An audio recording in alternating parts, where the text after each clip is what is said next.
There are totally 12 pairs of ribs. Okay. So each rib is connected dorsally by vertebral column and ventrally by sternum. Okay.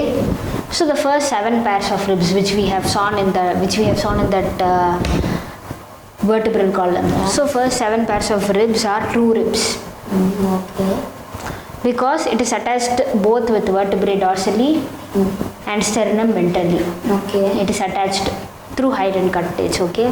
So these are known as true ribs. So first 7 pairs, and then the next 8th, 9th and 10th pairs of ribs do not directly join with the sternum. Instead they are connected with the 7th rib, and the 7th rib is connected to the sternum. Okay. So therefore they are known as vertebrocondyl or false ribs. Okay. So and then after 10th, that is 11th and 12th pairs of ribs are not even connected directly or indirectly with the sternum. It is floating ribs. Okay. So with this the axial skeleton ends. So next we will see about appendicular skeleton, which is composed of limbs. Okay. Hands and legs. We are going to discuss about appendicular skeleton. So now we are going to discuss about appendicular skeleton. Okay. So here bones of limbs and their girdles together form appendicular skeleton. Okay. So each limb contains 30 bones. Okay. So our 4 limbs, nothing but hands. Okay. In each hand, one humerus, radius 1, ulna 1 bone, and carpals, which is nothing but the wrist bones. Okay. It is 8. Metacarpals, palm bones, 5 number. Phalanges, which is the digits. Okay. It is 14. There are 14 bones. So this is about 4 limbs. So this totals 30 in each hand. So therefore it totals 60.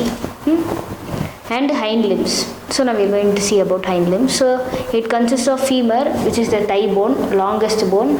It is 1 in number in each thigh. Okay. In each leg. Okay. Tibia 1, fibula 1, and tarsals, which is nothing but the ankle bones. It is 7 in number. Metatarsals, which is present. So here only red blood cells are produced in the. Red blood cells are produced in the bone marrow. Yeah, in the bone marrow, inside this bone only, no? No, not inside only the femur. It can bone marrow can be seen. It is seen in most of the bones. Most of them.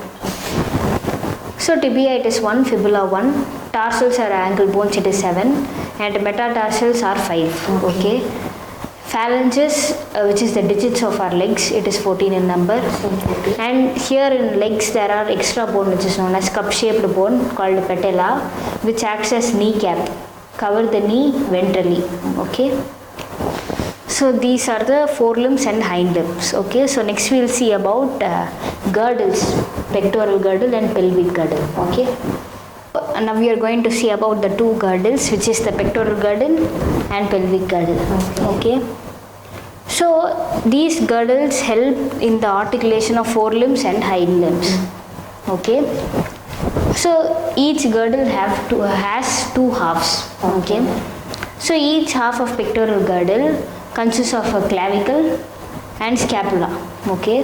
So this scapula is a large triangular flat bone which is present dorsally, below the collarbone. Okay. It is a triangular structure and it forms an acromion process. Okay. Acromion process is nothing but in which where the clavicle is attached to this acromion. Okay. So it forms a depression called glenoid cavity. Process is nothing but it is forming a depression. Acromion process is forming a depression called glenoid cavity. So from this glenoid cavity only this humerus bone is attached. Okay. Okay. So each clavicle, we have seen the clavicle, no? Yeah. So this clavicle is attached to this acromion. So this clavicle, it has a collarbone. This long slender collarbone. Okay. This one. So this bone is there, no? This bone is attached to the shoulder, like the cavity and okay. So that cavity is known as glenoid cavity. Okay. So a clavicle has a collarbone. Okay, which is present like a collar for us. So this is about pectoral girdle. Okay, so next we are going to see about pelvic girdle. Okay, so pelvic girdle consists of two coxal bones. Okay, each coxal bone is the fusion of three bones: ilium, ischium, pubis. Okay, so it also forms a cavity like glenoid cavity. Okay, in the Where is pelvic girdle placed? pelvic girdle is placed where the hip region. It is also known as the hip bone. Okay, so these all bones consist of these all bones are also known as hip bones. Okay, so here this at the joining of ilium, ischium, pubis, there is a cavity called acetabulum cavity. Okay, so where the thigh bone articulates, like here humerus articulates, there thigh bone articulates. Okay, so so each coxal bones, okay, the two coxal bones are joined by pubic symphysis. Okay, so with the help of pubis it is joined. Okay, so next we will see about the joints. So now we are going to discuss about joints. Okay, so there are three kinds of joints: fibrous joints, cartilaginous joints, and synovial joints. Okay, so fibrous joints, they do not allow any movement. Okay, like the joints present in the skull bones, like cranium. So cranium consists of different kinds of bones, but they do not have any movement. Okay. So they are joined by these fibrous joints. Okay, they fuse end to end. Okay, they fuse to completely and do not allow any intercellular spaces. Okay, so the next joint is cartilaginous joint. So this joint is the bones are joined with cartilaginous joints. For example, our tip of nose is composed of cartilage. Our ears. So joints between adjacent vertebrae, okay, between thoracic, cervical and everything, so adjacent vertebrae, so they are composed of cartilaginous joints. Okay. Hyaline cartilage, they are composed of hyaline cartilage, and they permit limited movements. Okay, Like slight movements. Okay. and the third one is synovial joints. So these joints help in locomotion. So these joints are present between articulating surfaces. Okay, and Ball and socket joint that we have here. yeah, ball and socket joint between the humerus and the pectoral girdle, hinge joint which is knee joint, pivot joint between atlas and axis. Atlas is nothing but the first vertebrae and axis is the second vertebrae. Between atlas and axis, pivot joint is seen. And the gliding joint is between carpals. Okay, carpals are nothing but the wrist bones. Gliding joint. No, Okay. the joint name is gliding joint. Okay, so next one is saddle joint. It is between carpal and metacarpal of thumb. Okay, only of thumb. Okay, so these are the three kinds of joints. Okay, so next we'll see about disorders of muscular and skeletal system. In the last one. We are going to see about disorders of muscular and skeletal system. Okay. So the first one is myasthenia gravis. Okay, it is occurred due to autoimmune disorder. Our own immune cells itself will damage our neuromuscular junction. Okay, because it is occurred due to the damage of our own immune system.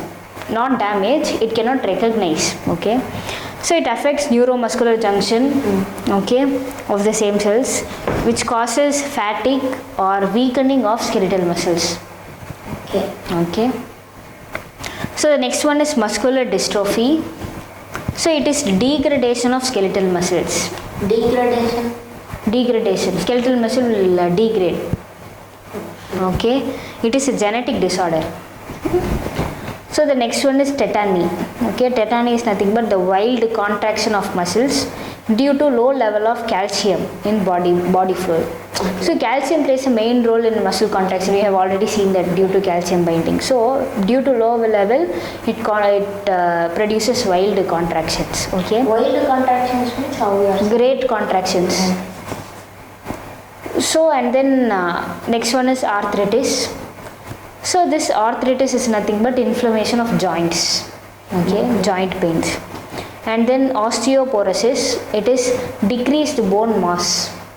It is generally caused due to aging. Okay, decreased bone mass, which increases the chances of fractures. Okay, So osteoporosis occur in most of the human beings when at a particular after crossing a particular age. Okay. No, in small ages itself sometimes fracture will happen. Fractures will happen if you grow and hit vigorously. Okay. But in aged people, fractures will happen oftenly, or it will Automatically will happen. not automatically. It will occur often for small for small attacks. Okay. So next one is gout. Okay.